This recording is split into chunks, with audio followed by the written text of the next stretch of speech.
శ్రీ గురుభ్యో నమః. తులారాశి వారికి లాభస్థానంలో కేతువు, దశమ స్థానంలో గురువు, భాగ్యస్థానంలో బుధుడు శుక్రుడు, అష్టమ స్థానంలో రవి, సప్తమ స్థానంలో కుజుడు, ఆరింట శనేశ్వరుడు, పంచమ స్థానంలో రాహువు. చేస్తున్న కొత్త కార్యక్రమాలలో మంచి ఉత్సాహాన్ని కలిగి ఉంటారు. పెట్టుబడులలో కాస్తంత నిదానం అవసరము. ఉన్నదంతా కరిగించి పెట్టే ప్రయత్నం మాత్రం చెయ్యొద్దు. దాని వలన నష్టమే కానీ ప్రయోజనాలను మాత్రం మీరు పొందలేరు. ఫుడ్కు సంబంధించినటువంటి ఎలర్జీసు, ఎయిర్ రిలేటెడ్ ఎలర్జీస్ మరింతగా పెరుగుతాయి.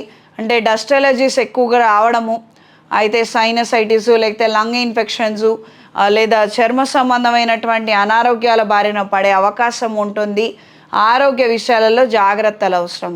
సొంత ఉపాధి నిమిత్తం చేసే ప్రయత్నాలు అనుకూలంగా ఉంటాయి. మిషనరీస్ ఏర్పాటు చేసుకోవడము లేదా ఎలక్ట్రానిక్ గ్యాడ్జెట్స్ ఏర్పాటు చేసుకోవడము, ఏదైనా వ్యాపారానికి సంబంధించి ఒక స్థలాన్ని లేదా ఒక ఏరియాని తీసుకోవాలన్న ఆలోచనలు కలిగి ఉంటారు. అవి మీకు కలిసి వస్తాయి. లాయర్ వృత్తిలో ఉన్న వారికి కాలం అనుకూలంగా ఉంటుంది. మెడికల్ డిపార్ట్మెంట్లో ఉన్న వారికి కాలం అనుకూలంగా ఉంటుంది. ఏదో ఒక విధంగా ఇందులో కాస్త ఎక్స్పాన్షన్ కోసం చేసే ప్రయత్నాలు కలిసి వస్తాయి. సోషల్ రిలేటెడ్ గ్యాదరింగ్స్లో ఎక్కువ శాతం పార్టిసిపేట్ చేయగలుగుతారు. తద్వారా మంచి పరిణామాలు ఏర్పడతాయి. మీకు మంచి గుర్తింపు పేరుని పొందగలుగుతారు. ఈ రాశిలో జన్మించిన వారికి ఈ వారం పరిహారం: రాబోయే శని త్రయోదశి రోజున నవగ్రహ స్తోత్ర పారాయణ, శివస్తోత్ర పారాయణ ఆ రోజున చెయ్యండి. మంచి జరుగుతుంది. చేతికి మహాపాశుపత కంకణాన్ని ధరించండి.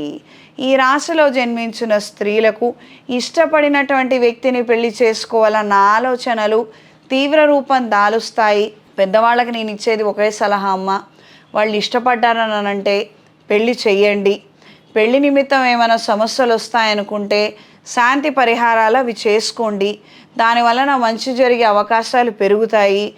ఏటళ్ళ కాలం ఎప్పుడు చెడే జరగాలన్నది ఎక్కడ రాసేమీ లేదు. మనం చేసుకున్నటువంటి కార్యక్రమాల వలన, దైవ చింతన వలన మంచి జరిగే అవకాశం కూడా ఉంటుంది. మీరు ఇలా ఆలోచించి నిర్ణయం చేయండి. వాళ్ళు మనసొకళ్ళ మీద ఇంకొకళ్ళని పెళ్లి చేసుకుంటే, వాళ్ళతోటి కాపురం చేయకుండా గొడవలు పెట్టుకుంటే మనం అప్పుడు ఏం చేయగలుగుతాము? 2 జీవితాలు పాడు చేసిన వాళ్ళం అవుతాం. 2 కుటుంబాలు రోడ్డు మీదకు వస్తాయి. దయచేసి ప్రేమించామన్న ఆలోచనలో ఉన్న పిల్లలకి ఆ ప్రేమించిన వాళ్ళకే ఇచ్చి కట్టబెట్టండి.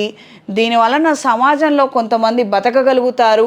వాళ్ళ మానాన వాళ్ళు బాగుండగలుగుతారు. దయచేసి ఇది మాత్రం చెడగొట్టవద్దు. ప్రత్యేకంగా పిల్లలు మూర్ఖులని తెలిసినప్పుడు మనం తీసుకోవాల్సినటువంటి నిర్ణయం మనం తీసుకోవాలి. మనకి తెలియదా ఈ విషయాలు? ఈ రాశిలో జన్మించిన స్త్రీలకు కొత్త ఉపాధి అవకాశాలు మరింతగా బాగుంటాయి. సోషల్ మీడియాలో ఉండేవారికి కాలం అనుకూలంగా ఉంటుంది.